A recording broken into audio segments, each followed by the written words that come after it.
वो बढ़ाएंगे मेरा। बहुत बहुत शुक्रिया, thank you so much.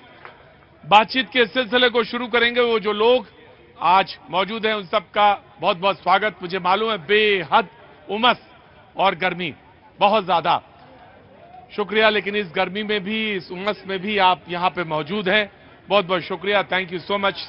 Rahul बहुत बहुत शुक्रिया, थैंक यू सो मच साथ देने के लिए। बहुत बहुत शुक्रिया करण, थैंक यू सो मच। बहुत बहुत शुक्रिया अक्षय, और थैंक यू सो मच विकास, जो 4 लोग आपको एंटरटेन भी करते हैं और बहुत सारे मुद्दों में आपके साथ शरीक रहते हैं। बहुत बहुत शुक्रिया वो सभी लोगों का जो सफेद वस्त्र पहनकर आए हैं, और उनका भी बहुत बहुत स्वागत है जो सफेद वस्त्र पहनने की इच्छा रखते हैं। बहुत बहुत शुक्रिया। बैठ जाइए, कुछ लोग बैठ जाते हैं, बैठ जाएं तो बातचीत के साथ। हाँ बेटा, क्या हुआ, सब ठीक तो है? सर आपकी कृपा से।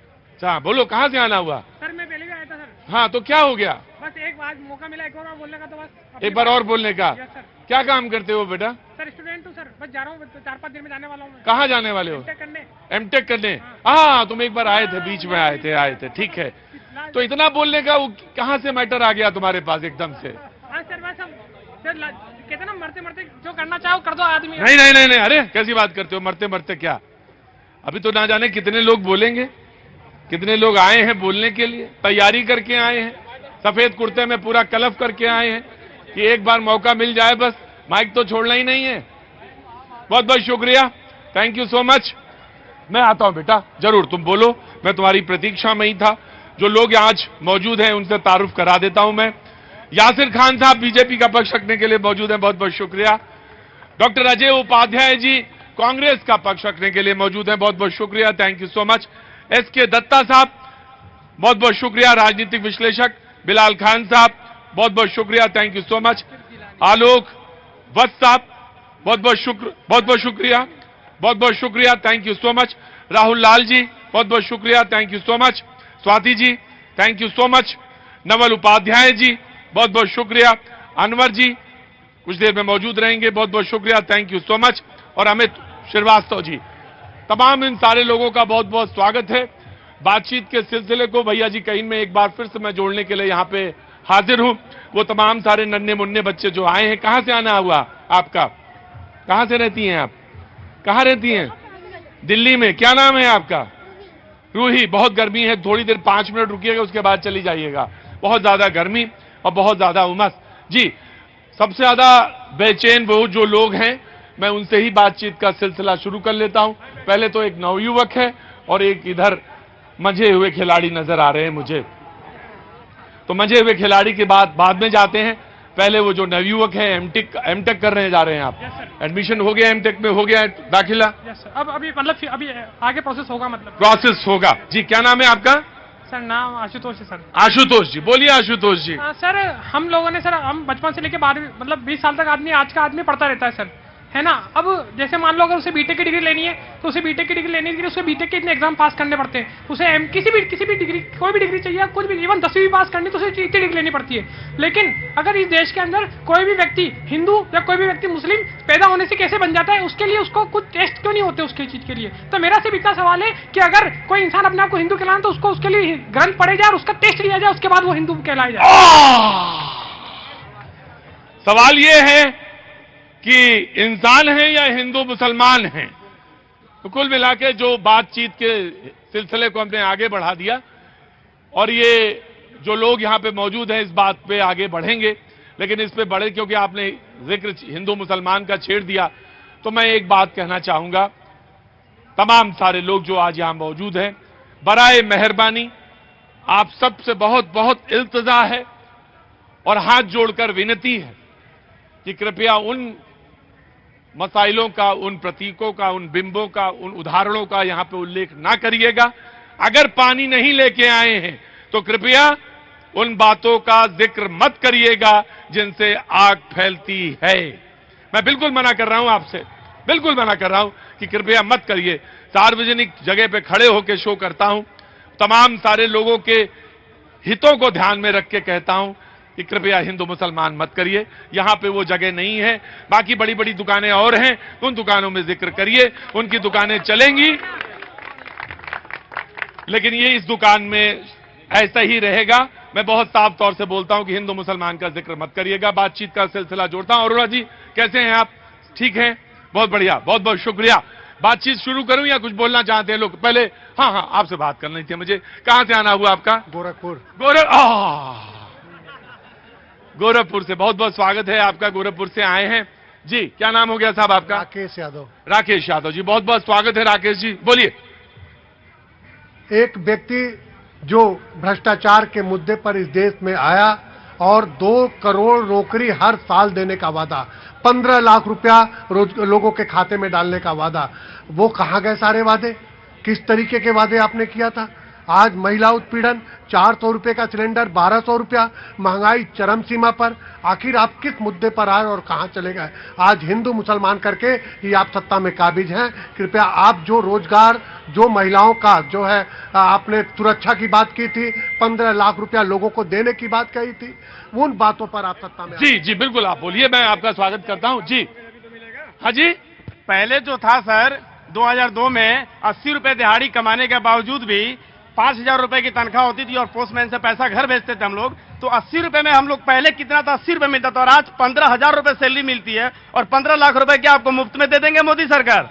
मोदी सरकार काम करते हैं, पैसे नहीं बांटते हैं। पैसा बांटेंगे ना तो मोदी सरकार की भी तबादला हो जाएगी, जैसे हमारे बिहार में लालू यादव की हुई है। लालू यादव को कोई पूछता नहीं है। नीतीश कुमार दल बदलू हो चुके हैं, जिनके कारण से उनका भी पत्ता कटने वाला। पूरी विपक्ष पार्टी आज मोदी जी के खिलाफ में है, कुछ नहीं उखड़ने वाला है। भारत में मोदी और यूपी में योगी। भैया क्या नाम हो गया तुम्हारा? नाम हमारा है बिहारी बाबू, घर बिहार, बेतिया जिला से है। और काम कौन करते हैं आप?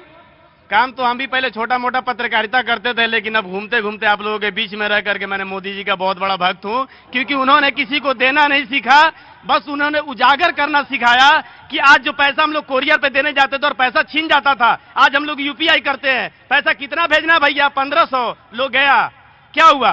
पहले आप लोग देखिए कि पहले की क्या स्थिति थी और आज की क्या स्थिति थी है। आज हमारे भारत, आज हमारे नरेंद्र मोदी हर एक देश। अरे यादव जी, कुर्ता और पैजामा खरीद के आप ही देंगे? मैं शर्त है हमारी आपके ऊपर, और कलप लगवा के देंगे इसको। हाँ, नरेंद्र मोदी आज देश के हर एक कोना में जाते हैं और नरेंद्र मोदी भारत के परचम लहरा के आते हैं। क्या कभी देखा है आपने कि नीतीश कुमार चलेगा? बड़ा दर्द है। आप भी पत्रकार हैं? मैं आम आदमी, मैं हूं आज वर्तमान प्रेजेंट आम आदमी जर्नलिस्ट। मैं आम आदमी की बातें करता हूं, क्योंकि जो आम आदमी भिखारी बहुत निचले तबके लोग खाना मैं आऊंगा आपके पास, जरूर आऊंगा। बात एक दो लोगों से और जोड़ लूं। कहां से आना हुआ बाबूजी? कहां से आना हुआ? बिहार से। बिहार आज बहुत आया है, क्या बात है? बिहार में कहां से हैं आप? बेगूसराय। बेगूसराय से। एक मिनट वेट करिए, यासिर जिलानी वेट कर रहे हैं। यासिर जिलानी जी, जनाब आली, एनडीए मतलब धैर्य, एनडीए मतलब आप कहते हैं आज जो जिक्र हुआ कि एनडीए मतलब है कि साख, एनडीए मतलब है कि हमने समझौतों के साथ, हमने समझौते मतलब ये कि हमने अपने सहयोगियों को साथ लेके चलने का वादा किया। जी, विश्वास है, साथ है जी, जनमानस का भरोसा है। जनमानस पिछले 9 सालों से जो भरोसा किया है, प्रधानमंत्री ने अपने कार्यक्रम को अपना कर्तव्य मान के नीचे क्रियान्वित किया है, जिसकी वजह से वो साख है, वो भरोसा है और आगे भी निरंतर जारी रहेगा। देखिए, दूसरी तरफ है I.D.I.A। डॉट का मतलब आप समझ सकते हैं, वो इसलिए बार बार डॉट लगा दिया कि हर बार फुल स्टॉप। उनका किसी से कोई सरोकार नहीं है। एक समय के लिए मैं छोटी छोटी बात करता जाता हूं। जी जनाब, कांग्रेस, मैं पूरी बात लूंगा आपसे। जी, प्रधानमंत्री जी शायद भूल गए, उन्होंने बोलते बोलते गड़बड़ी हो गई होगी।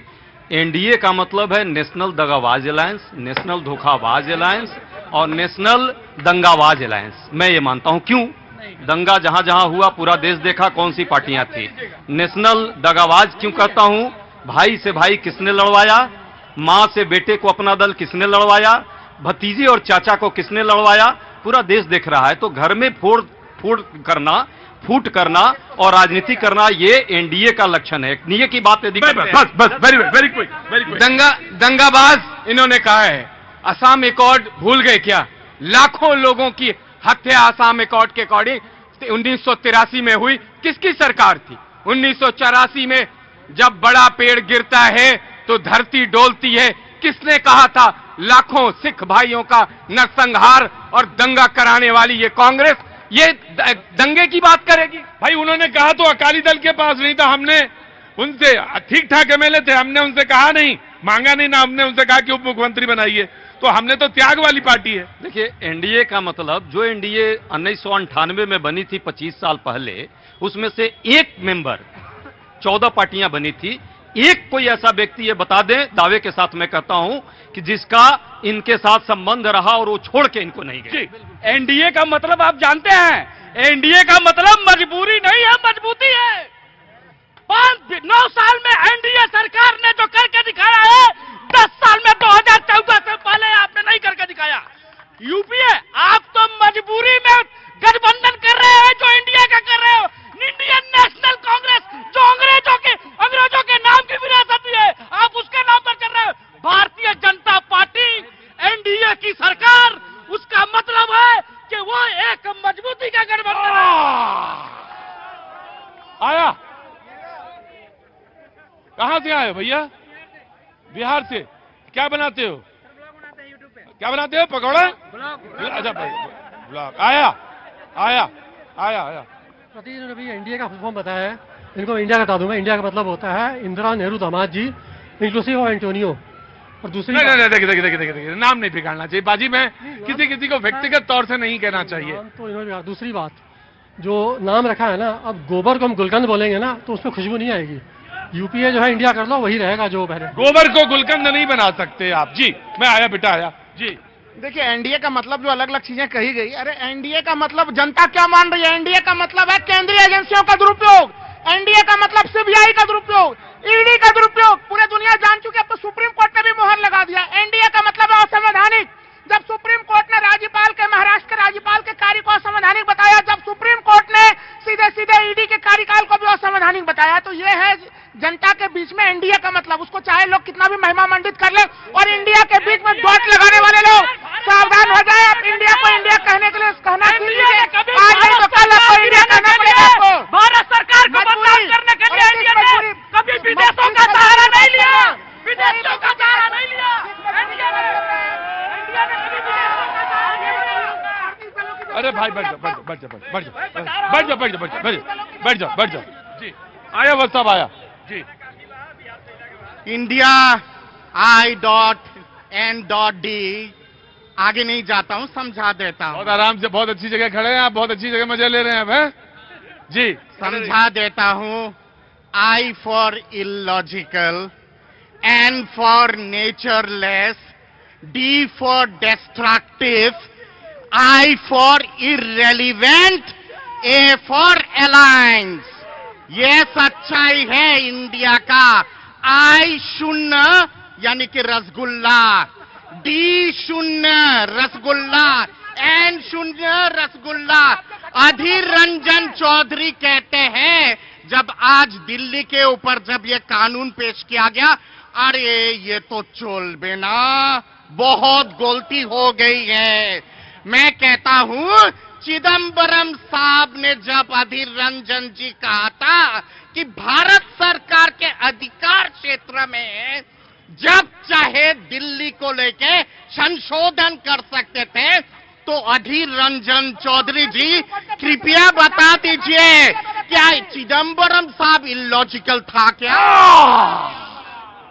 आओ भाई, क्या नाम तुम्हारा? ब्रजेश कुमार नाम है। अब ब्रजेश का क्या काम करते हैं? सर ब्लॉगिंग करते हैं और बीटेक कर रहे हैं बिहार में। हाय हाय, अच्छा उधर दोनों चीजें साथ साथ चल रही हैं। जी सर। उधर बीटेक चल रहा है, उधर ब्लॉगिंग। ये सर छुट्टियों में ब्लॉग बनाने आ जाते हैं, दिल्ली वगैरह सिटी वगैरह में घूम लेते अच्छा हैं। छुट्टियों मतलब अभी छुट्टी चल रही है? ये सर अभी सेमेस्टर का एग्जाम खत्म हुआ था। कहाँ रहते हैं? कॉलेज कहाँ है? छपरा में। छपरा? अच्छा, ओ बाप रे बाप, छपरा यहाँ चले जाते हो? हाँ सर। Very good. सर मेरा एक प्रश्न था। हाँ बोलो। तेजस्वी भैया कहे थे कि मैं पहली बार अगर सीएम या डिप्टी सीएम बनता हूँ तो कौन कहे थे? तेजस्वी भैया, जो बिहार के डिप्टी सीएम, तेजस्वी यादव। हाँ। तो उन्होंने कहा था कि मैं जब भी संवैधानिक पद पे आऊंगा तो 70,000 वैकेंसी का बहाली करूंगा, पहला कलम वही चलेगा। लेकिन आज तक पता नहीं उनका कलम खत्म हो गया, क्या हो गया पता नहीं, वैकेंसी तो नहीं आया। वैकेंसी नहीं आया, वैकेंसी नहीं आया। हाँ भाई भाई जोर से ना बोला करो, ऐसे हम घबरा जाते हैं। तेजस्वी यादव बोले थे 10 लाख वैकेंसी देंगे, और वैकेंसी के नाम पर उन्होंने दिखा दिया ठेंगा। अब कोई बात नहीं, बातचीत चल रही है, तो 24 आ ही गया। रुको रुको। मैं बोलूंगा सर, सर जैसा उन्होंने बोला क्या नाम है भैया? अंशित वर्मा सर। अंशित वर्मा, क्या काम करते हैं आप? स्टूडेंट हूँ सर, मोदा का रहने वाला, गांव खेड़े का आदमी हूँ सर। अच्छा, गांव खेड़ा के रहने वाले आदमी हो। तो यहाँ पे क्या पढ़ाई कर रहे हैं? नहीं सर, यहाँ पे पार्लियामेंट घूमने आया था। पार्लियामेंट घूम लिया? घूम लिया सर। देख लिया? कैसा लगा? एकदम बढ़िया सर। खड़े रहो, आता हूं। बिलाल भाई जी। बिल्कुल मेरे भाई ने सही कहा। 10 साल के अंदर देख लीजिए किस तरीके से 2 करोड़ युवाओं को रोजगार देने की बात करी, 2 करोड़ युवाओं को रोजगार नहीं दिया।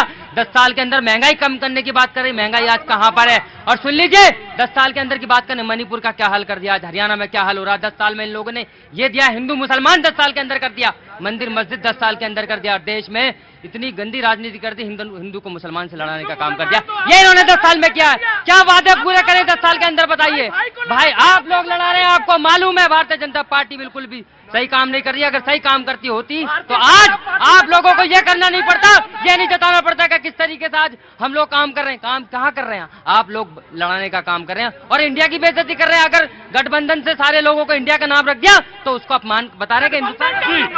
सर जैसा इन्होंने हिंदू मुसलमान का मुद्दा उठाया, जहाँ मैं रहता सर वहाँ पे मुसलमान लोग जो है वो गणपति बिठाते। इतना हमारे गांव में एक प्रेम है। और जो उनने इंडिया खेड़ा गांव, हाँ खेड़ा गांव, मोटा नाम है सर उसका, खेड़ा है। मैं जानता हूँ, खेड़ा गया हूँ भाई। हाँ। और सर उनने जो ईडी सीबीआई के बारे में बताया, कांग्रेस ने जो उनका विकास किया विधायकों का इतने पहले सालों में, 2014 के पहले, तो बीजेपी सरकार वो विकास निकाल रही है कांग्रेस का लोगों को बताने के लिए, ईडीआई सीबीआई लगा के। फिर से बोलेगा जी? मैं 38 पार्टियों की खिचड़ी क्या काम कर पाएगी जनता की? अब वो तो बताएंगे, वक्त पता चलेगा कि क्या। जी अमित जी। सर यहाँ 2 बातें कही गई कि एनडीए दगाबाज और दूसरा हिंदू मुस्लिम। दगाबाजी का इनका प्रमाण देखिए कि कल तक कह रहे थे संसद नहीं चलेगा, हमको मणिपुर से लगाव है, हमको नारी से लगाव है, और आज जैसे इनके अधिकार पर बिल आया भूल गए मणिपुर, भूल गए कि प्रधानमंत्री आए, भूल गए। नहीं, सत्ता पहले आनी चाहिए, अधिकार पहले आने चाहिए। दगाबाजी की बात करते हैं। दूसरी दगाबाजी, महाराष्ट्र में जैसे ही अलग हुए अजीत पवार, कांग्रेस के विधायक कहने लगे नहीं विपक्ष का नेता हमको बनाओ, एनसीपी को मत बनाओ। ये आपके अंदर की दगाबाजी है। और आप बात कर रहे हैं सर हिंदू मुस्लिम की। मैं तो भागलपुर से आया हूं, 1989 में दंगा हुआ, 2012 में दंगा हुआ, 84 में दंगा हुआ। आपने कहां नहीं लड़ाया। और आपके आईटी सेल से तो अब तो ये चलने लगा कि एक अधिकारी, सर आप दिल्ली की बात करते हैं, यही ट्रेंड चल रहा है नू में भी, और वही ट्रेंड दिल्ली में, दोनों में समानता में आपको विश्लेषण बता रहा हूं सर। दिल्ली में क्या कहा गया, कहां पे हमला हुआ? उस हॉस्पिटल पे हमला हुआ जहां घायल पुलिसकर्मी थे। और नू में भी उसी हॉस्पिटल में हमला हुआ जहां घायल पुलिस वाले थे। और यहां भी मैं एक बात बहुत जिम्मेदारी के साथ कहना चाहता हूं। अरे तुम ही बोलोगे, तुम ही पूरे देश में समझदार हो, तुम ही तो बोलोगे, बाकी तो सब बेकार हैं, तुम ही बोलोगे। अरे रुको प्रियंका,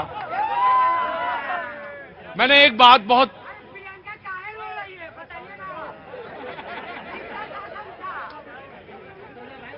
वहां तो उतर के नीचे बैठो। मैंने एक बात बहुत गंभीरता, मैं आ रहा हूं बेटा, मैंने बहुत गंभीरता के साथ बात कही थी। बहुत सालों से मैं शो कर रहा हूं, फुटपाथों पे करता हूं, सड़कों पे करता हूं, शहरों में करता हूं, गांव में करता हूं, बड़े दूर दूर तक शो करने जाता हूं। इसलिए करता हूं कि बातचीत को जो भी रखता हूं सामने, बहुत सामयिक दृष्टि से बहुत संतुलित होकर रखता हूं। और सवाल ये नहीं कि सच को नहीं कहना चाहिए, सच कहना चाहिए, सच जरूर कहना चाहिए, बोलना चाहिए, लेकिन एक बात हमेशा ध्यान रखनी चाहिए, और वो शास्त्र भी कहते हैं कि सच वही बोलना चाहिए जितना पचा सके, और जितना सत्यम ब्रुवात, वो सच है कि आप सत्य बोलें, लेकिन कैसे बोलें ये भी एक बहुत महत्वपूर्ण चीज है। नूह का आप उदाहरण देना चाहते हैं, दीजिए, मुझे आपको मना नहीं किया, लेकिन आपसे मैं एक बात हमेशा कहता हूं, पानी जरूर रखिएगा जब छिड़क सके। जी मैं इनको कंप्लीट कर लीजिए। वह मैं वही कह रहा हूं सर कि आप लोग अपराध को पकड़ते हैं, उसके जड़ में यही है कि जो फेक स्टोरी चलाई जा रही है नूह के पहले। हाँ, लॉ ऑर्डर का फेल्योर मैं मानता हूं। अगर मैं कह रहा हूं मणिपुर में एम सिंह का इस्तीफा ले लिया गया होता तो आज ये नूह की घटना नहीं घटती, लेकिन लोगों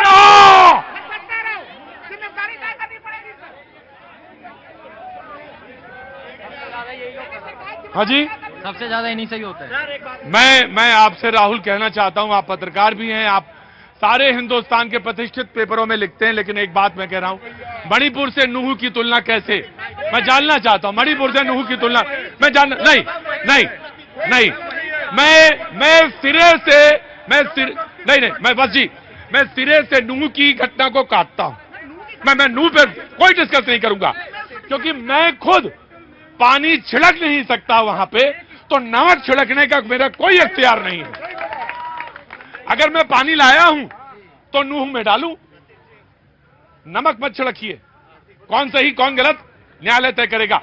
लेट राहुल कंप्लीट। मैं केवल ये कह रहा हूं कि देखिए, जो जिम्मेवार है सत्ता में सर, उनकी जिम्मेवारी होनी चाहिए। खुफिया एजेंसियां उनको काम करना चाहिए, पुलिस को अपने ढंग से काम करना चाहिए। हाँ। वहां पे अलग अलग जगहों पे हमें वो फेल्योर नजर आ रहा है। उस संदर्भ में मैंने कहा बिल्कुल ठीक है, तुलना मत करिए मैं एक महत्वपूर्ण बात इन्होंने कहा है और उसी से मैं उठाता हूं। इन्होंने कहा कि अगर मणिपुर के सीएम त्याग पत्र दे दिए होते तो नूह की घटना नहीं होती। इसी से साबित हो गया है कि ये सारा षड्यंत्र संयोजित प्रायोजित है, संयोजित प्रायोजित वे में करवाते हैं। ये टुकड़े टुकड़े गैंग, ये टूल किट के गैंग का संयोजित प्रायोजित चीजें हैं। जो ये पूरे मामले का गलत इंटरप्रिटेशन कर रहा है। मैंने बार बार कहा था कि जो ऊपर पद पे बैठे हैं उन्हें उनकी जिम्मेदारी देनी पड़ेगी। लॉ एंड ऑर्डर की फेल्योर इस तरह से नहीं होना चाहिए। ये 21वीं शताब्दी का नहीं होना चाहिए। देखिए, नूह की घटना हो, मणिपुर की घटना हो, किसी भी राज्य की घटना हो, उत्तर प्रदेश, बिहार, छत्तीसगढ़, मध्य प्रदेश, लॉ ऑर्डर राज्य का है और राज्य को उसको संभालना चाहिए। लेकिन नूह की घटना हो या बाकी राज्यों में जो घटनाएं हो रही हैं, किसी भी राज्य में, मैं हरियाणा की बात सिर्फ नहीं करूंगा, मध्य प्रदेश, छत्तीसगढ़, उत्तर प्रदेश, राजस्थान, सब जगह, और मणिपुर की घटना में बेसिक अंतर है। 3 महीने से क्या कहीं भी इंटरनेट बंद है? कहीं भी इस देश के इतिहास में आज तक हुआ कि निर्वस्त्र करके एक सरेआम भीड़ घुमा रही हो किसी महिला को? ऐसा आज तक इस तरह। तीसरी बात, 10 सेकंड और ये चिल्लाना नहीं चाहिए। तीसरी बात, क्या देश में जिस तरह का अभी चिल्लाना चिल्लावन तो मैं करता नहीं। आप 10 सेकंड दे करके अब उसके बाद बेशक मुझे कभी मत दीजिएगा बोलने को। कैसी बात कर रहे हैं? लेकिन मैं चाहता हूं कि ये तथ्यात्मक बात हो। मणिपुर में लोगों का जीवन जीना मुश्किल हो गया, वहां अराजकता है, वहां 2 समुदाय लड़ रहा है और सरकार के समय ये जानना चाहता हूं कि इतने लोग गए वहां पे आपने प्रेस कॉन्फ्रेंस क्यों नहीं की? क्या आप चाहते हैं कि फिर उस आग में, वही आप कह रहे हैं ना कि पानी डालिए आग में? तो मैं आपसे दूसरा सवाल पूछता हूं कि आपने वहां गए फैक्ट फाइंडिंग कमेटी के साथ, क्या फैक्ट फाइंडिंग निकला मुझे बताइए जरा। एकदम पूरे देश में, दिल्ली में आकर के लोकसभा के पटल पर वो बात हम रखना चाहते हैं और आज भी रखना चाहते थे, लेकिन विरोधी दल के नेता को बोलने नहीं दिया। मैं आया जी देखिए, सारे जुगनुओं ने मिलकर फैसला किया है कि नरेंद्र मोदी जैसे सूरज को रोशनी दिखाना है, वो नहीं हो सकता है। और इंडिया जो नाम रखा है प्रतीक भाई, एक कहावत है, आंख का अंधा नाम नहीं अनसुख। मेरे गांव में जो सबसे कमजोर आदमी था वो अपना नाम रख लिया गामा पालमान। तो ये इंडिया वाले वही काम कर रहे हैं। आज ये कह रहे हैं आंख का अंधा नाम नहीं अनसुख, तो फिर बजरंग दल और बजरंग बली में समानता कैसे दिख गई थी? तब तो मुझे समानता नहीं दिख रही थी। और नहीं, आप कर्नाटक के चुनाव में ऐसे हुआ था जब कांग्रेस ने बजरंग दल पर प्रतिबंध लगाने की बात की थी, प्रधानमंत्री ने कहा था कि बजरंग बली का अपमान है। तो ये बातें मत कीजिए। इंडिया का नाम काफी शानदार नाम है, स्वागत करना चाहिए। मैं कांग्रेस के प्रवक्ता का जवाब देना चाहूंगा। कितना निर्लज हैं ये लोग, किस तरीके से अल्पज्ञानी, इनके दिमाग में कोई मामला जो है वो ये भूल जाते हैं। मणिपुर में 6-6 महीने मणिपुर जलता रहता था, बंद रहता था, सरकार इनकी थी, शर्म नहीं आती इन्हें, मतलब ये भूल जाते हैं। और जब आपने सवाल इनसे पूछा कि अधीर रंजन चौधरी जिस डेलीगेशन के हिस्सा थे और जिस डेलीगेशन में लोग वहां गए थे, हिम्मत होती तो एक प्रेस कॉन्फ्रेंस करते, कहते कि हम आए हैं। ये कांग्रेस छलावा कर रही है एक दूसरे को। अरे रुको, हाँ बोलूंगा। क्या बोलेंगे? दीजिए ना। क्या किसके बारे में बोलेगा? अरे प्रियंका काहे रो रही है? भैया जी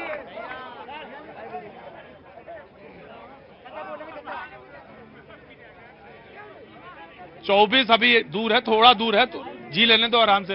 वक्त छोड़ दे ब्रेक का, ब्रेक के बाद फिर वंदे मातरम, वो वंदे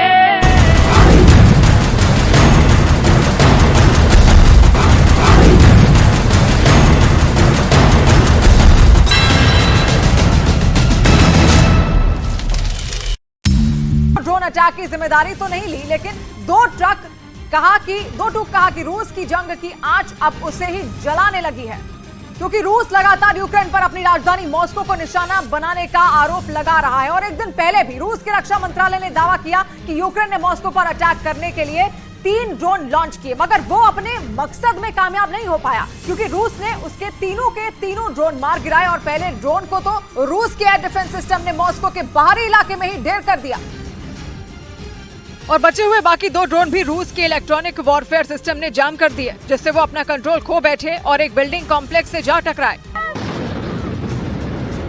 ड्रोन की इमारत से टकराने से इतना जबरदस्त धमाका होता नजर आया कि वहां चीख पुकार मच गई।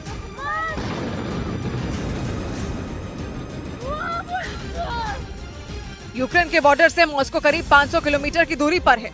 ऊपर से बताया गया कि धमाके में जिन इमारतों को नुकसान पहुंचा, उनमें एक बिल्डिंग में रूस की सरकार के 3 मंत्रालयों के दफ्तर हैं। इसलिए ड्रोन अटैक की खबर फैलते ही मॉस्को में हड़कंप मच गया। वहां मौजूद एक इंटरनेशनल एयरपोर्ट भी कुछ देर के लिए बंद कर दिया गया। इधर अनाज डील रद्द करने के बाद काला सागर में रूस की घेरेबंदी पर नेटो अलर्ट हो गया। न्यूज एजेंसी रॉयटर्स ने दावा किया कि नेटो अब टोही विमानों और ड्रोन से काला सागर में अपने सहयोगी देशों के जरिए निगरानी बढ़ाएगा। और रूस ने कुछ दिनों पहले ही ब्लैक सी ग्रेन डील को खत्म कर दिया, और इस डील के तहत पिछले साल दुनिया से अनाज संकट के खतरे को टाला गया था। लेकिन रूस के इस डील से पीछे हटने की वजह से दुनिया पर एक बार फिर अनाज का संकट पैदा हो सकता है। रॉयटर्स के मुताबिक रूस न सिर्फ इस डील से पीछे हटा, बल्कि उसने यूक्रेन के बंदरगाहों पर हमले भी तेज कर दिए। लेकिन जैसे ही इसकी खबर नेटो को मिली, उसने भी काला सागर के पास मौजूद सहयोगी देशों के जरिए रूस की निगरानी बढ़ा दी, क्योंकि आरोप है कि इस डील से हटने के बाद रूस ने यूक्रेन के बंदरगाहों को घेरना शुरू कर दिया। ऐसा इसलिए ताकि यूक्रेन तक समुद्र के रास्ते पहुंचने वाली हर मदद रोकी जा सके। खबर के मुताबिक रूस यूक्रेन के बंदरगाहों पर कब्जे का प्लान तैयार कर रहा है। यही वजह है कि नेटो ने भी रूस की घेराबंदी शुरू कर दी। उधर यूक्रेन की सेना ने खार्किव में पानी के अंदर एक बम में धमाका कर उसे नाकाम करने का दावा किया। यूक्रेन की तरफ से बम को नष्ट करने का एक वीडियो भी जारी किया गया, जिसमें पानी में अचानक जोरदार धमाका होता नजर आया। धमाका इतना जोरदार था कि उसकी वजह से पानी कई मीटर आसमान की तरफ उठता दिखाई दिया, जिसे देखकर यह अंदाजा लगाया जा सकता है कि वो बम कितना खतरनाक होगा। यूक्रेन का दावा है कि उसने ही पानी के अंदर इस बम को नाकाम किया। हालांकि ये बम कहां से आया और इसे क्यों नाकाम किया गया, इसकी कोई जानकारी नहीं दी गई। हालांकि दावा यह किया जा रहा है कि यूक्रेन की सेना के लिए रूस के सैनिकों ने पानी में बम लगाया था, जिसे ज़ेलेंस्की की फौज ने वक्त रहते नष्ट कर दिया। इधर यूपी के सीतापुर में एक बुजुर्ग का बंदूक की नोक पर लोगों को धमकाने का हैरान करने वाला एक वीडियो वायरल हो गया। बुजुर्ग आदमी बंदूक लिए दौड़ता नजर आया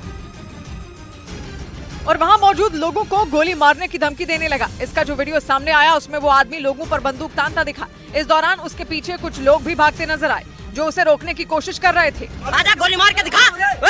वो बुजुर्ग आदमी एक कंपनी के डंप का चौकीदार बताया गया। पुलिस के मुताबिक उस डंप के मैनेजर और डंपर चालक के बीच विवाद हो गया था, जिसके बाद वो डंपर चालक अपने कुछ लोगों को लेकर वहां पहुंच गया और आरोप है कि उन्हीं लोगों को रोकने के लिए उस बुजुर्ग आदमी ने उन पर बंदूक तानी थी। वहीं उस डंपर चालक की शिकायत पर उस डंप के मैनेजर के खिलाफ FIR दर्ज कर ली गई। उधर जम्मू कश्मीर के राजौरी में खतरों के बीच पहाड़ का मलबा हटाने का काम शुरू किया गया, क्योंकि वहाँ पहाड़ का बड़ा हिस्सा खिसक कर सड़क पर आ गया, जिसकी वजह से वहां लोगों की आवाजाही बंद हो गई, क्योंकि वहां पहाड़ से बड़े बड़े पत्थर गिरते नजर आए, जिसे देखकर लोग खौफ से भर गए। घटना की जानकारी मिलने के बाद प्रशासन की टीम जमीन खोदने वाली मशीन के साथ वहां पहुंच गई, जिसके बाद पहाड़ का मलबा हटाने का काम शुरू किया गया। लेकिन सड़क से मलबा हटाना आसान नहीं था, क्योंकि पहाड़ से लगातार बड़े बड़े पत्थरों का गिरना जारी रहा। हालांकि प्रशासन की टीम ने खतरों के बीच मलबा हटाने का काम जारी रखा। कई घंटों की मेहनत के बाद सड़क से पहाड़ से गिरे पत्थरों को हटाया गया। इसके बाद दोबारा सड़क को खोला गया।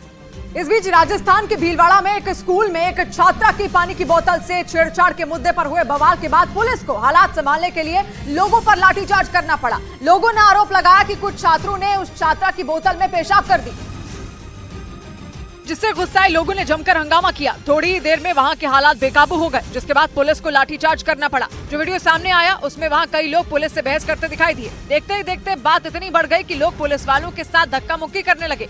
इसके बाद पुलिस ने वहां मौजूद लोगों को खदेड़ना शुरू कर दिया। इस कार्रवाई से वहां भगदड़ मच गई। लोग अपनी जान बचाने के लिए इधर उधर भागने लगे। छात्रा के परिवार वालों ने स्कूल के कुछ छात्रों पर उसकी बोतल में पेशाब करने का आरोप लगाया। उनका दावा है कि छात्रा ने इसकी शिकायत कॉलेज के प्रिंसिपल से की, लेकिन आरोप है कि उनकी तरफ से कोई एक्शन नहीं लिया गया, जिसके बाद लोगों का गुस्सा भड़क गया। इधर दिल्ली के बदरपुर इलाके में मामूली विवाद में दो गुटों के बीच जमकर पत्थरबाजी हो गई। पुलिस के मुताबिक मोटरसाइकिल टकरा जाने के बाद दोनों गुटों में विवाद हो गया और देखते ही देखते वहां पत्थरों की बरसात होने लगी। जिसका एक वीडियो भी सामने आया जिसमें दोनों गुट पत्थरों की बरसात करते नजर आए। एक गुट अपनी मकान की छत से पत्थर फेंकता दिखाई दिया तो दूसरे गुट के लोगों ने नीचे सड़क पर खड़े होकर जमकर बवाल मचाया और घर पर पत्थर फेंकते नजर आए। दोनों गुटों की तरफ से इतने पत्थर फेंके गए कि सड़क पर पत्थर ही पत्थर दिखाई दिए। इस पत्थरबाजी में दोनों तरफ के लोगों को चोटें आई। सूचना मिलने पर पुलिस भी वहां पहुंच गई और दोनों गुटों को शांत कराकर घायलों को अस्पताल में भर्ती कराया। बड़ी खबर हरियाणा के नूह से, जहां शोभा यात्रा के दौरान दो गुटों में हिंसक झड़प हो गई। शोभा यात्रा के दौरान अचानक हुई पत्थरबाजी में कई लोग घायल हो गए। बताया गया कि मौके पर पुलिस प्रशासन की मौजूदगी के बावजूद भी भारी पथराव हुआ और पथराव से शुरू हुआ बवाल इतना बढ़ गया कि कई गाड़ियों में भी आग लगा दी गई और बवाल के बाद धारा 144 लगा दी गई और इंटरनेट सेवाएं बंद कर दी गई। खबर है कि मेवात के बाद सोहना में भी उग्र भीड़ ने जमकर हंगामा मचाया और भीड़ ने कई गाड़ियों में तोड़फोड़ की तो एक गाड़ी को आग के हवाले भी कर दिया गया। मेवात और सोहना में हुई हिंसा को लेकर मुख्यमंत्री मनोहर लाल खट्टर ने जनता से शांति की अपील की। हरियाणा के गृह मंत्री अनिल विज ने केंद्र सरकार से अतिरिक्त फोर्स की मांग की क्योंकि दोपहर को शुरू हुआ बवाल शाम होते होते नूह के एक बड़े इलाके में फैल गया और इससे पहले बताया गया कि वहां एक शोभा यात्रा निकल रही थी। उसी दौरान दोनों पक्ष आमने सामने आ गए जिसके बाद पथराव होने लगा जिससे वहां अफरा तफरी मच गई। वहां से सामने आए वीडियो में कुछ लोग सड़क पर पथराव करते दिखे। उस वीडियो में एक कार में कई लोग सवार नजर आए जो हंगामा और पथराव होता देख गाड़ी छोड़कर भागते दिखे। इस घटना का जो दूसरा वीडियो सामने आया उसमें एक कार को कुछ लोगों ने घेर लिया और उस पर लाठी लेकर टूट पड़े। कोई उस कार पर डंडे बरसाता दिखा तो कोई पथराव करता दिखा। वहां से सामने आए एक और वीडियो में सड़क पर लोगों की भीड़ नजर आई जो पथराव करती दिखी और वहां हालात ऐसे हो गए कि गुस्साए लोगों ने कई गाड़ियों को आग के हवाले कर दिया और बताया गया कि जिस शोभा यात्रा के दौरान ये बवाल हुआ उसमें शामिल कई गाड़ियों को नाराज लोगों ने निशाना बनाया और वहां से जो तस्वीर सामने आई उसमें सड़क किनारे खड़ी कई गाड़ियां धू-धू कर जलती दिखाई दी। आरोप है कि शोभा यात्रा के दौरान पथराव हुआ जिसके बाद एक पक्ष ने उस शोभा यात्रा में शामिल गाड़ियों में आग लगा दी। वहां हालात ऐसे हो गए कि पुलिस की गाड़ियों पर भी हमला कर दिया गया और जमकर तोड़फोड़ की। हर तरफ पुलिस मौजूद है और पुलिस लगातार अपील कर रही है कि लोग शांति व्यवस्था बनाए रखें। जिसके बाद भारी तादाद में उस इलाके में पुलिस फोर्स को तैनात किया गया जो सड़क पर पथराव कर रही भीड़ को खदेड़ती दिखी। वहीं अचानक हुए इस बवाल ने पूरे इलाके में हड़कंप मचा दिया और उस बीच खुद को हिंदूवादी संगठन बजरंग दल का सदस्य बताने वाले मोनू मानेसर का एक वीडियो भी सामने आया जिसमें वो नूह से निकलने वाले शोभा यात्रा में शामिल होने का ऐलान करते दिखे और आरोप लगा कि इस वीडियो के आमने सामने आने के बाद ही नूह में बवाल हुआ क्योंकि मोनू मानेसर पर पहले भी इस इलाके में कई घटनाओं को अंजाम देने का आरोप लगाया गया जिससे उस इलाके के लोगों में गुस्सा था। आरोप है कि शोभा यात्रा से ठीक पहले मोनू मानेसर का ये वीडियो सामने आते ही कुछ लोग भड़क गए जिसमें वो शोभा यात्रा में शामिल होने का ऐलान करते दिखे। हम खुद यात्रा में शामिल रहेंगे और हमारी पूरी टीम। एक अनोखी खुशबू ब्लैकस्टोन अगरबत्ती। लोकसभा में पेश हुआ दिल्ली अध्यादेश पर बिल। गृह राज्य मंत्री ने पेश किया बिल। गृह मंत्री अमित शाह ने कहा संसद को दिल्ली के लिए कानून बनाने का अधिकार। विपक्ष के अविश्वास प्रस्ताव पर संसद में बहस की तारीख तय। 8 अगस्त से 3 दिनों तक होगी चर्चा। 10 अगस्त को प्रधानमंत्री मोदी दे सकते हैं जवाब।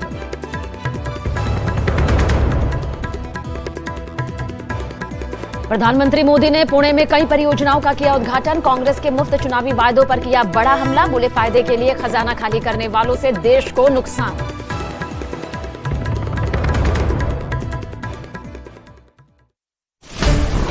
आरोप है कि शोभा यात्रा में मोनू मानेसर की मौजूदगी पर वहां हंगामा होने लगा जो देखते ही देखते बवाल में बदल गया जिसके बाद लोगों ने पथराव करना शुरू कर दिया और कई गाड़ियों को आग के हवाले कर दिया और वहां से दिल दिला देने वाली कई तस्वीरें भी सामने आई जिनमें सड़क पर हर तरफ पथराव करते लोगों को की भीड़ नजर आई तो वहीं थाने के बाहर खड़ी कई गाड़ियों की भी आग के हवाले उनको कर दिया गया। इस घटना का जो वीडियो सामने आया उसमें लोग इधर उधर भागते दिखे। चीख पुकार और हंगामे के बीच लगातार पथराव होता नजर आया। बवाल के बाद की तस्वीर तो और डरा देने वाली थी जहां सड़क पर हर तरफ पत्थर दिखे। वहीं थोड़ी ही दूर पर बने थाने के बाहर खड़ी गाड़ियां धू-धू कर जलती नजर आईं, जिनसे उठता धुआं कई किलोमीटर दूर से भी देखा गया। मतलब सड़क पर उतरकर बवाल करने वालों में पुलिस का भी खौफ नजर नहीं आया। नूह के अलग अलग हिस्सों में जलती हुई कई गाड़ियां और पथराव करते लोगों की तस्वीरें सामने आई जिसके बाद हालात पर काबू पाने के लिए भारी तादाद में पुलिस को तैनात कर दिया गया और नूह में धारा 144 लगा दी गई। इसी के साथ वहां इंटरनेट सेवा को भी बंद कर दिया गया और लोगों से घरों में रहने की अपील की गई। वहां से सामने आए वीडियो में गश्त करती हुई पुलिस पर पथराव करते लोग दिखे जिन्हें रोकने के लिए पुलिस भी लाठीचार्ज करती नजर आई। हालात पर काबू पाने के लिए नूह में करीब 1000 पुलिस के जवान तैनात किए गए। साथ ही वहां धारा 144 लगा दी गई और इंटरनेट सेवा भी बंद कर दी गई। वहीं पुलिस पूरे इलाके में गश्त करते हुए माहौल खराब करने वालों की तलाश में जुट गई। उधर चीन की राजधानी बीजिंग में नदी में फंसे एक आदमी का रेस्क्यू किया गया। वहां तुक्सरी तूफान की वजह से हुई बारिश से नदियों में उफान आ गया। नदी में पानी बढ़ने के बाद वहां कई गांव को खाली करवा लिया गया, लेकिन वो आदमी नदी के बीच ही फंस गया, जिसका एक वीडियो भी सामने आया, जिसमें वो नदी के बीच एक कार के सहारे अपनी जान बचाने की कोशिश करता दिखाई दिया। नदी में पानी का बहाव इतना तेज था कि उसके लिए कार को पकड़े रहना मुश्किल हो गया, क्योंकि लगातार कार तेज रफ्तार से बह रहे पानी की वजह से काफी हिल रही थी। लेकिन इसके बावजूद उस आदमी ने हार नहीं मानी और कार को कसकर पकड़े रखा। लेकिन तभी अचानक लहरों का एक झोंका आया और कार पलटकर उसमें बहने लगी। एक पल को तो ऐसा लगा मानो वो आदमी नदी में बह गया। हालांकि कुछ ही देर बाद कार पानी के तेज बहाव में रुक गई, जिसका फायदा उठाकर वो आदमी कार के ऊपर आ गया। इस दौरान हेलीकॉप्टर से एक रेस्क्यू टीम भी वहां पहुंच गई, जिसके बाद उसे नदी से निकाल लिया गया और उसकी जान बचा ली गई। लेकिन बीजिंग में रहने वाले एक बड़े हिस्से के लोगों की किस्मत सैलाब में फंसे उस आदमी की तरह अच्छी नहीं रही, क्योंकि तुक्सरी तूफान ने वहां तबाही मचा दी और वहां इस कदर बारिश हुई कि हर तरफ सिर्फ पानी ही पानी हो गया, जिसकी वजह से लोगों का जीना मुहाल हो गया। वहां से जो वीडियो सामने आया उसमें वहां की नदी और नाले उफान पर नजर आए। वहां के रिहायशी इलाकों में इतना ज्यादा पानी भर गया था कि लोगों का वहां रहना मुश्किल हो गया। वहां से जो तस्वीरें सामने आई उसमें सड़क पर खड़ी गाड़ियां पानी में डूबी दिखी और पानी की रफ्तार इतनी तेज थी कि वो किसी भी वक्त उन गाड़ियों को अपने साथ बहा ले जाती। कई इलाकों में तो इतना पानी भर गया कि वहाँ की सड़कें ही गायब हो गई। ऐसे में पैदल चलना तो दूर, लोगों को गाड़ी चलाने में भी दिक्कतों का सामना करना पड़ा। लेकिन ये मुसीबत अभी थमती नजर नहीं आ रही, क्योंकि आने वाले दिनों में वहाँ और ज्यादा बारिश हो सकती है। और इसी बीच चीन की राजधानी बीजिंग से डराने वाला एक वीडियो सामने आया, जहाँ तूफान की वजह से हुई भारी बारिश के बाद सैकड़ों कारें बहने लगी, जिन्हें देखकर ऐसा लग रहा था जैसे नदी में नाव चल रही हो। इसका जो वीडियो सामने आया उसमें सैकड़ों गाड़ियां खिलौने की तरह बहती नजर आई। पानी की रफ्तार इतनी तेज थी कि सड़क पर खड़ी सैकड़ों गाड़ियां एक एक कर बहने लगी। उन गाड़ियों को देखकर ऐसा लग रहा था जैसे वो खुद चल रही हो। इस वीडियो को जिसने भी देखा वो डर गया, क्योंकि भारी बारिश की वजह से वो पूरा इलाका ही डूब गया और उसकी चपेट में आने से वहाँ खड़ी गाड़ियां भी डूब गयी। वहीं एक दूसरी तस्वीर में एक रिहायशी इलाके में खड़ी गाड़ियां पूरी तरह पानी में डूबी नजर आई। वीडियो में चारों तरफ मटमैला पानी दिखा, जिसमें सैकड़ों गाड़ियां डूब गयी। लेकिन बीजिंग की ये मुसीबत यहीं कम होने वाली नहीं है, क्योंकि आने वाले दिनों में वहां भारी बारिश का अनुमान जताया गया, जबकि तुक्सरी तूफान की वजह से वहां भारी बारिश ने वहां पहले ही तबाही मचाई थी। वहां हर तरफ सिर्फ सैलाब ही बहता नजर आया। कई इलाके तो पूरी तरह पानी में डूब गए। ऐसे में लोगों का घरों से निकलना तक मुश्किल हो गया और अगर लोग अपने जरूरी कामों से बाहर निकले भी तो घंटों फंसे रहे, क्योंकि वहां से जो तस्वीरें सामने आई उसमें कमर तक पानी भरा नजर आया। बताया गया कि वहां भारी बारिश और तूफान की वजह से 2 लोगों की मौत हो गई, जबकि हजारों लोग बेघर हो गए। वहीं कई उड़ानों पर भी इसका असर पड़ा। कई उड़ानें रद्द कर दी गयी तो कई उड़ानें देरी से चली, जिसकी वजह से लोगों को काफी परेशानी का सामना करना पड़ा। और बड़ी खबर रूस की राजधानी मॉस्को से, वहां एक बार फिर ड्रोन अटैक हो गया, जिसके पीछे रूस ने यूक्रेन का हाथ बताया। रूस ने दावा किया कि यूक्रेन ने 3 ड्रोन उसकी राजधानी पर छोड़े। बताया गया कि ड्रोन हमले में मॉस्को की जिन इमारतों को नुकसान पहुंचा उनमें एक बिल्डिंग में रूस के 3 मंत्रालयों के दफ्तर हैं और कुछ देर के लिए वहां का इंटरनेशनल एयरपोर्ट भी बंद करना पड़ा। धमाके में किसी की जान जाने की खबर नहीं है। रूस के आरोपों पर यूक्रेन के राष्ट्रपति ज़ेलेंस्की भी खूब बरसे। उन्होंने मॉस्को ड्रोन अटैक की जिम्मेदारी तो नहीं ली, लेकिन 2 टूक कहा कि रूस की जंग की आंच अब उसे ही जलाने लगी है, क्योंकि रूस लगातार यूक्रेन पर अपनी राजधानी मॉस्को को निशाना बनाने का आरोप लगा रहा है। और एक दिन पहले भी रूस के रक्षा मंत्रालय ने दावा किया कि यूक्रेन ने मॉस्को पर अटैक करने के लिए 3 ड्रोन लॉन्च किए, मगर वो अपने मकसद में कामयाब नहीं हो पाया, क्योंकि रूस ने उसके तीनों ड्रोन मार गिराए और पहले ड्रोन को तो रूस के एयर डिफेंस सिस्टम ने मॉस्को के बाहरी इलाके में ही ढेर कर दिया और बचे हुए बाकी 2 ड्रोन भी रूस के इलेक्ट्रॉनिक वॉरफेयर सिस्टम ने जाम कर दिए, जिससे वो अपना कंट्रोल खो बैठे और एक बिल्डिंग कॉम्प्लेक्स से जा टकराए। ड्रोन की इमारत से टकराने से इतना जबरदस्त धमाका होता नजर आया कि वहां चीख पुकार मच गई।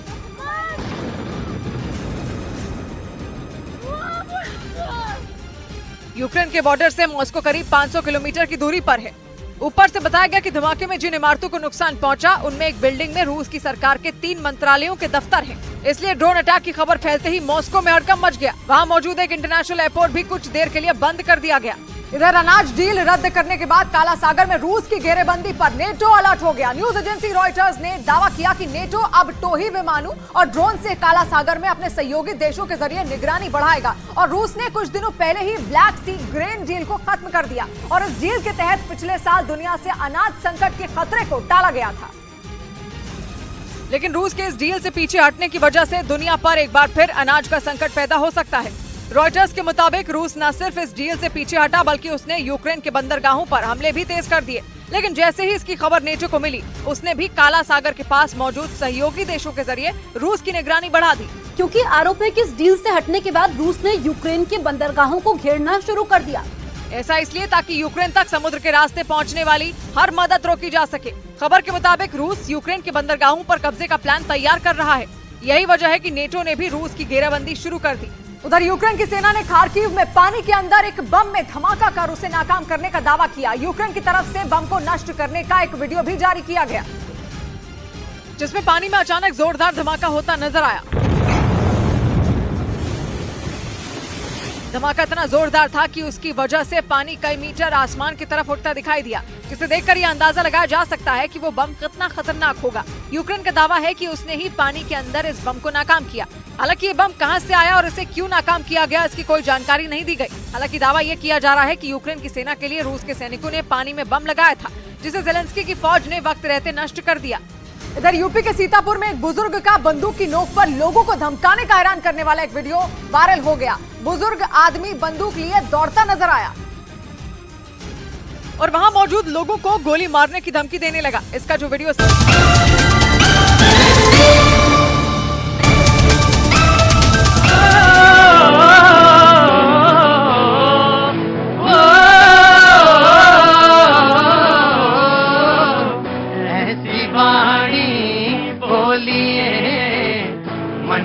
आपा ऐसी वाणी बोलिए मन का आपा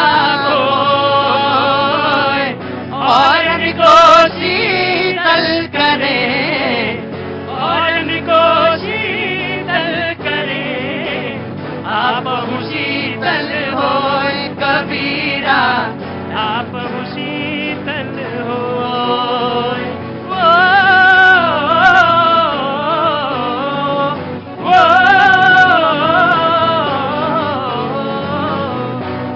हुआ तो क्या हुआ जैसे पेड़ खजूर बड़ा हुआ तो क्या हुआ जैसे पेड़ खजूर पंछी को छाया नहीं पंछी को छाया नहीं फल लागे अति दूर कबीरा फल लागे अति दूर खड़ा कबीरा चौक पर मांगे सबकी खैर खड़ा कबीरा चौक पर मांगे सबकी खैर ना काहू से दोस्ती ना काहू से दोस्ती ना काहू से बैर कबीरा ना काहू से बैर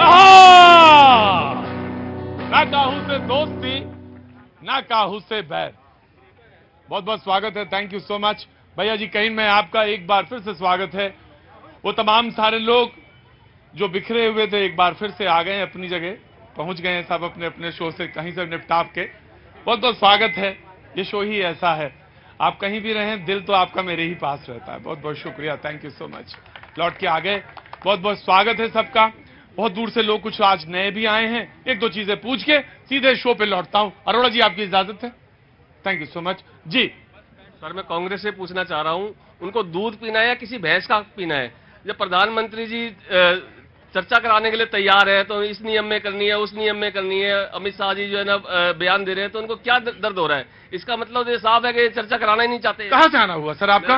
रोहिणी सेक्टर 24 से। रोहिणी सेक्टर 24 से दिल्ली से। जी भाई साहब कहां से आए? मैं बिहार से हूँ। बिहार से कहां से? मैं बांका जिला भागलपुर के आसपास। क्या बात है, बिल्कुल एकदम झारखंड के बिल्कुल बगल वाले डिस्ट्रिक्ट से हैं। जी बोलिए।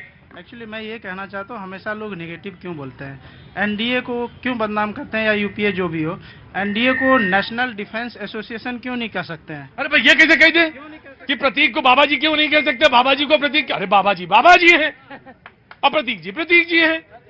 अरे भाई आप देखो, रुक जाओ, बांका का तर्क बहुत जबरदस्त था। अब रुको भाई, कहाँ से आना हुआ सर?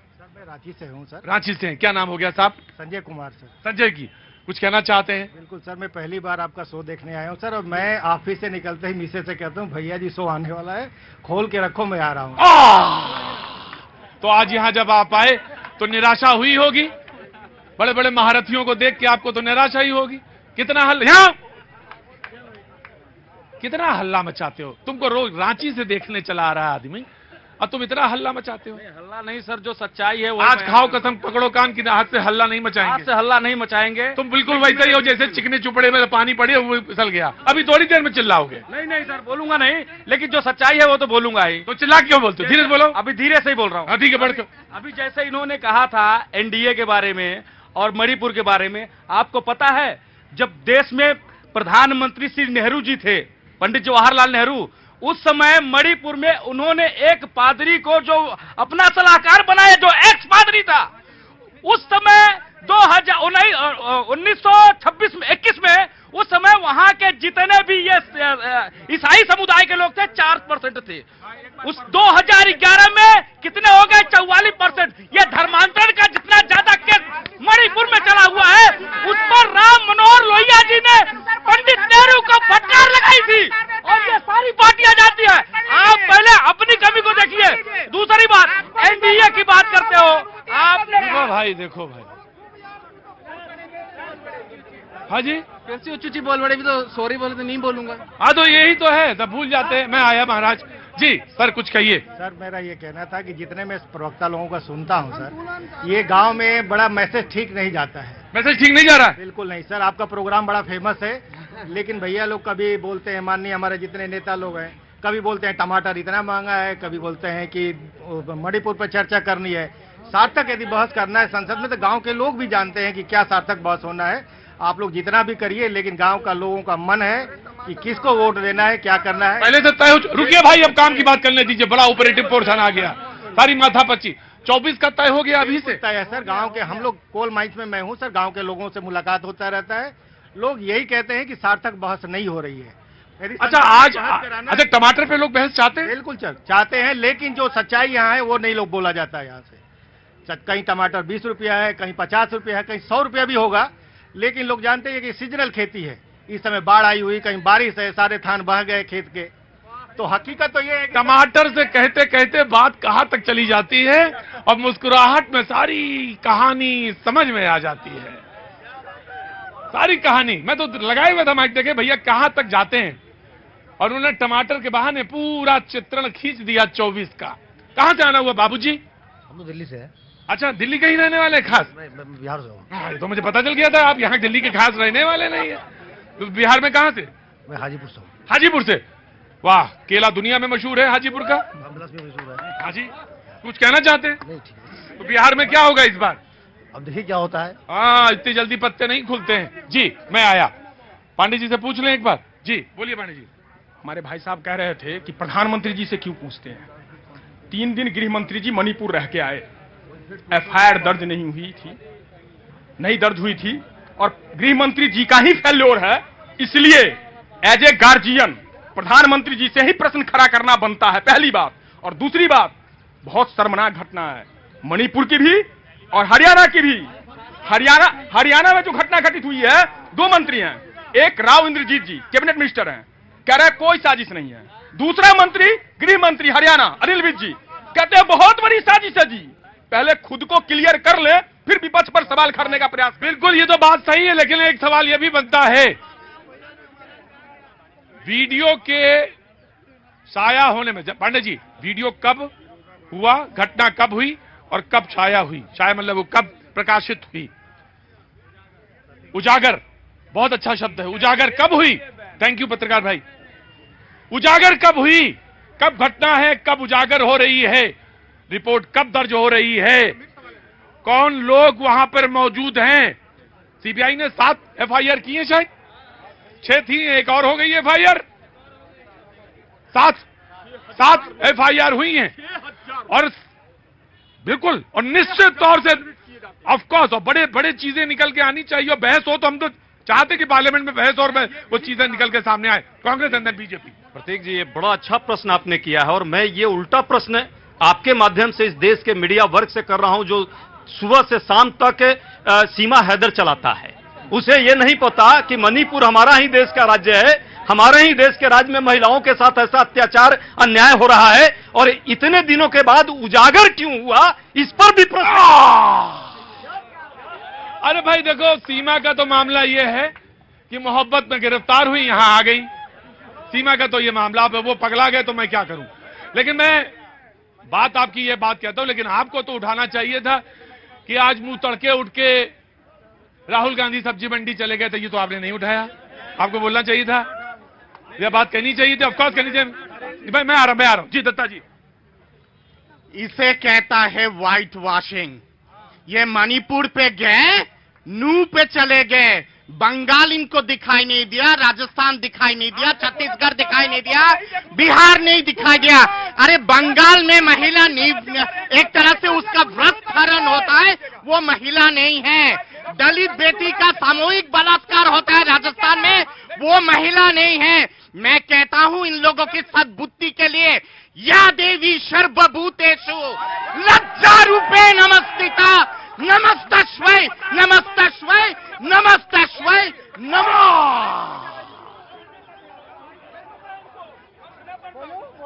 नहीं, कोई मंत्र नहीं पड़ेगा, दुर्गा सप्तशती का मंत्र है, सार्वजनिक स्थलों पे नहीं पढ़ा जाएगा, ठीक है ना बाबू जी। अरे रुकिए, ब्राह्मण देवता चुप रहिए। महाराज कहां से आना हुआ? हम प्रतापगढ़ से आए हैं। अरे गंगा जी के तीर से आ गए। जय हो प्रभु जी, कैसे सब ठीक है? सब ठीक है। जैसे ही उन्होंने दुर्गा सप्तशती पढ़ा, मेरी निगाह आपकी तरफ गई। मैंने कहा इससे अच्छा। एक पटाक्षेप करने आया हूं दिल्ली। मैंने 14 में, मेरा नाम है पंडित विजय मिश्र गोली नेता। पंडित विजय मिश्र गोली नेता? नहीं रुकिए, मैं 3 बार पूछता हूँ नाम किसी से। पंडित विजय मिश्र गोली नेता। ये गोली नेता क्यों रखा हमने? हम बता रहे हैं, हिंदू पूरी बात में राजकवि हूँ अटल जी का। मैं राजनाथ का हनुमान, इसलिए 24 में भी नहीं है कोई जीत में व्यवधान। मैं आपको बताऊं कि जब मैंने कहा था कि 14 में दिल्ली, यूपी में 17, नहीं है कोई नरेंद्र मोदी से देश को खतरा। और फिर मैंने कहा देश प्रदेश को मेरी एडवाइस, मोदी का 19, योगी का 22। और फिर मैं कह रहा हूं 24 के लिए कि देश हमारा बनेगा महाशक्ति और कोई से रोक नहीं सकता। 400 की सीटें, और जो 50 साल का आदमी है वो कांग्रेस के साथ नहीं देख पाएगा। कांग्रेस का शासन वो नहीं देख पाएगा जो 50 साल का है। और मैंने कहा सपा बसपा का विसर्जन, ये नहीं जीतेंगे 1 दर्जन। जितना मैंने कहा, मवेशी की पहचान है कांग्रेसी की नहीं, मवेशी की पहचान है कांग्रेसी की नहीं। मैं एक कवि हूँ, मैं एक कांग्रेस चालीसा सुना दूंगा, सुनना चाहते हैं? अरे नहीं महाराज, अगर कोई और दुकान होती मेरे अलावा तो चालीसा जरूर सुनता आपसे। लेकिन महाराज मैं बताऊं, जैसे ही आपने कहा कि कांग्रेस, चालीसा हमारे लिए सिर्फ हनुमान की है, दुर्गा की है और हमारे जो राम है उनकी हो सकती है, बाकी ये जो परपंच है उसकी चालीसा नहीं हो सकती। सूत्रधार जो पत्रकार बने हैं, क्या ये भूल गए? ये मेरी कविता अखबार को मैं बताता हूं, जो अखबार आता है प्रतिदिन, अखबार में सुना रहा हूं कि समाचार का पहला पन्ना, समाचार का पहला पन्ना, अनशन पे बैठे हजारे अन्ना, और खोला दूसर पेज, सेक्स रैकेट में पकड़ी गई लड़कियां अंडर एज, और खोले पृष्ठ जब ही हम 3, मुड़ मुड़ाए शीर्षक बैठ के धरना दीन, और खोला पृष्ठ जब ही हम 4, हत्या चोरी बलात्कार दैनिक समाचार, और खोला पन्ना 5, मर्गे महंगू लौटा रहे देख नौटंकी नाच, और लूट हिनैती फिक, खोला पन्ना 6, और पढ़ने के हुआ अच्छी बात, संपादकीय पन्ना 7, और जैसे पढ़त लिखत की कुंजी गाइड, वैसे 8वां पन्ना क्लासिफाइड। समाचार का मूल मंत्र ले लो लिंग वर्धक यंत्र, इसको कोई नहीं रोक रहा है। अब इसके बाद सारे पत्रकारों को इतना पानी लेना चाहिए? महाराज आपका स्वागत है, आपके वस्त्रों का स्वागत है। मेरे उसमें महाराज सुनिए, महाराज बस थैंक यू सो मच महाराज। लो जी। देखिए मैं कहना चाहता हूँ, अभी टमाटर की बात हो रही थी कि महंगाई पर भी चर्चा होना चाहिए। जहांगीरपुर भाई आ रहे, रुको, आ रहे आपसे भी ले लो, पूछ लूंगा मैं। जहांगीरपुरी का एक गरीब सब्जी विक्रेता आजादपुर मंडी जाता है कि सब्जी बेचेंगे, उससे अपने घर चलाएंगे। वहां जाकर के टमाटर भी महंगा। जब उससे पूछा गया कि और सब्जी ले लेते तो कहता है कि सभी महंगी है, कुछ भी नहीं ले सकते हैं, 100 रुपए का भी हिल्ला नहीं होता है। और ये कह करके वो रोने लगता है। इन्हें शर्म आनी चाहिए। तीसरी अर्थव्यवस्था। अच्छा, मैं एक सवाल आपसे पूछता हूं, मैं आपसे एक सवाल, एक काम करते हैं कि सरकार बदल देते हैं और आपके मुताबिक प्रधानमंत्री बना देते हैं, और फिर मैं आपसे पूछते हैं टमाटर का आप क्या करेंगे? बताइए, टमाटर कहां से लाएंगे आप? स्थायी समाधान पे जाइए, स्थायी समाधान पर व्यवस्था। अगर आप अभी कह रहे थे ना स्थायी समाधान, टमाटर केवल टमाटर का बता रहे हैं ना, पैदा नहीं हो रहा। क्या हर सब्जी खत्म हो गई? क्या हर सब्जी महंगी हो गई? उसने क्या कहा? सारी सब्जियां महंगी। तीसरी अर्थव्यवस्था का ढिंढोरा पीटते रहिए। सर एक चीज बहुत ध्यान से सुननी चाहिए, किसी का दुख दर्द साझा करना चाहिए, बिल्कुल साझा करना चाहिए, लेकिन बहुत महत्वपूर्ण चीज है, आपके पास सल्यूशन अगर हो तो मुझे दीजिए। खामखा किसी के आंसू को बेचने की कोशिश मत कीजिए। जी देखिए, सारी बातों का एक जो मूल बात है वो सवाल है, आप सदन में कब आएंगे, चर्चा कब करेंगे, वहां से क्यों भाग रहे हैं? समस्या का हल तो वहीं से निकलेगा या यहां से चिल्लाने से निकलेगा, बार बार बात बदलने से निकलेगा? आपके जो नेता हैं वो समन्वय नहीं बना पा रहे, कोई कुछ कह रहा है, कोई कुछ कह रहा है। आइए सदन में बार बार नेता कह रहे हैं, प्रहलाद जोशी जी कह रहे हैं, निर्मला सीतारमण जी ने कह दिया, तमाम बड़े नेता भारतीय जनता पार्टी के कह रहे हैं आइए सदन, लेकिन आप सदन में नहीं आएंगे, बाकी आप हर जगह ढोल पीटेंगे जिससे कोई फर्क नहीं पड़ेगा। और आप देखिए, एक चीज आपको बड़ी स्पष्ट बता दूं, अभी मणिपुर की बहुत चर्चा हुई, 150 हत्याएं हुई और 1973 में 750 हत्याएं हुई और 5 बरस के बाद मणिपुर कंट्रोल में आया। उस समय क्यों नहीं आपने बताया इस बात को? आज 150 हत्याएं हुई है और सिचुएशन अंडर कंट्रोल हो गया है, तो क्यों आप हंगामा मचा रहे हैं? क्यों? जी